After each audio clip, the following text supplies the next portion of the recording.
एक महत्त्वाची बातमी, संत ज्ञानोबांच्या पालखीचं आळंदीहून प्रस्थान झालेलं आहे। पालखी सोहळ्यावर पावसाचं सावट, इंद्रायणीला आलेल्या पुरामुळे आळंदीकडे जाणारा पूल हा पाण्याखाली गेलाय।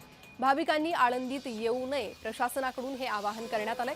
मुख्यमंत्री देवेंद्र फडणवीसांनीही वारकऱ्यांना, भाविकांना हे आवाहन केलं होतं।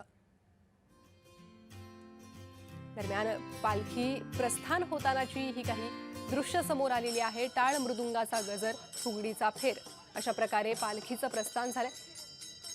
ज्ञानोबाच्या जयघोषात पालखी सोहळा हा पुढे सरकतोय। पालखीचं प्रस्थान झालंय। आळंदीतून आता ही पालखी पंढरीकडे निघालेली आहे आणि या पालखी संदर्भात अधिक माहिती जाणून घेणार आहोत। माझे वरिष्ठ सहकारी प्रशांत सागवेकर सध्या आपल्यासोबत थेट जोडले गेले आहे। प्रशांत सर, कुठपर्यंत आलेली आहे आता ही आळंदीतून पालखी? पुढे पालखीचा मार्ग कसा असेल आणि सध्याची परिस्थिती काय, कारण पावसाचं सावटही आहे पालखीवर?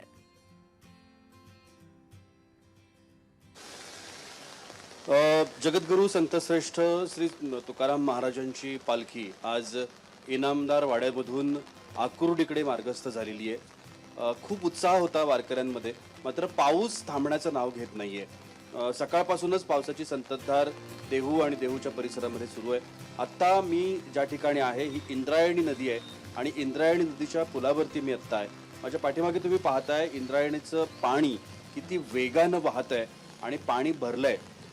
परवाच्या एक 2-3 दिवसापूर्वी जो महापूर आला तेव्हा इंद्रायणीचं पाणी हे देहू आणि देहू परिसरातली जी गावं आहेत त्या गावांमध्ये शिरलं होतं आणि त्यामुळे घरांमध्ये, दुकानांमध्ये पाणी शिरलं, त्यामुळे हाहाकार उडाला होता। या सगळ्याचा परिणाम वारी सोहळ्यावरती होईल असं वाटत होतं, मात्र गेल्या 2 दिवसांपासून जरी पाऊस ओसरला असला तरी पाऊस थांबत नाहीये। त्याचा वेग कमी आहे, प्रमाण कमी आहे, मात्र सतत पाऊस सुरू आहे आणि त्यामुळे इंद्रायणी ही दुथडी भरून वाहताना आपल्याला पाहायला मिळते। या इंद्रायणीमध्ये मग ती आळंदी आणि देहू दोन्हींना कनेक्ट असणारी आहे, त्यामुळे वारकरी हे स्नान करत असतात इंद्रायणीमध्ये आणि त्या स्नानाला एक अनन्यसाधारण महत्त्व आहे। वारकरी जे गावाखेड्यातून येतात, महाराष्ट्राच्या कानाकोपऱ्यामधून येतात, ते इंद्रायणीमध्ये स्नान करतात आणि पालखी प्रस्थान सोहळ्यामध्ये सहभागी होतात। हा त्यांचा दिनक्रम आहे खरं तर, मात्र यंदाच्या या पावसामुळं, महापुरामुळं त्यांना इंद्रायणी नदीमध्ये उतरायला पूर्णपणे बंदी आहे। चहूबाजूनी इंद्रायणीच्या पोलीस बंदोबस्त आहे, त्यामुळे वारकऱ्यांना इंद्रायणीमध्ये उतरता येत नाहीये। मात्र वारी सोहळा जो आहे तो सोहळा सुरू आहे आणि तो आता मार्गस्थ झालाय। संत तुकाराम महाराजांची पालखी ही आकुर्डीच्या दिशेनं मार्गस्थ झाली। अगदी प्रशांत सर, प्रशासनानं दिलेल्या सूचनांनुसार अगदी कमी वारकऱ्यांच्या उपस्थितीत ही पालखी प्रस्थान करणार होती। त्यानुसार किती वारकरी पालखी प्रस्थानावेळी उपस्थित होते आणि जरीही पुराचं किंवा पावसाचं सावट असलं तरीही विठ्ठलाच्या आशीर्वादाने म्हणता येईल की संकट टळलेलं आहे आणि अखेर पालखी समोरची जी संकट आहे ती टळलेली आहे?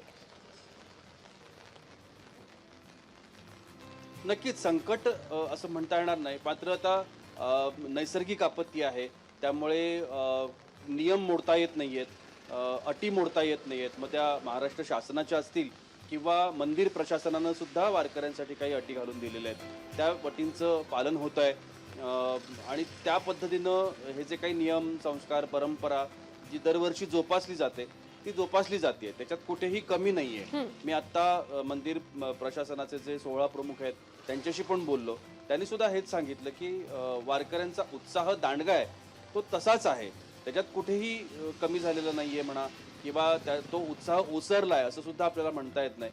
मात्र नियमांचं पालन करावं लागेल, कारण पाऊस आहे ते नाकारता येत नाही। नैसर्गिक आपत्ती येऊ शकते, दुर्घटना घडू शकतात आणि हे जर सगळं टाळायचं असेल तर काटेकोरपणे या नियमांचं पालन करणं वारकऱ्यांसाठी बंधनकारक आहे। जी, पाऊस जरी असला, पूर जरी असला तरी उत्साह मात्र वारकऱ्यांमध्ये कायम आहे।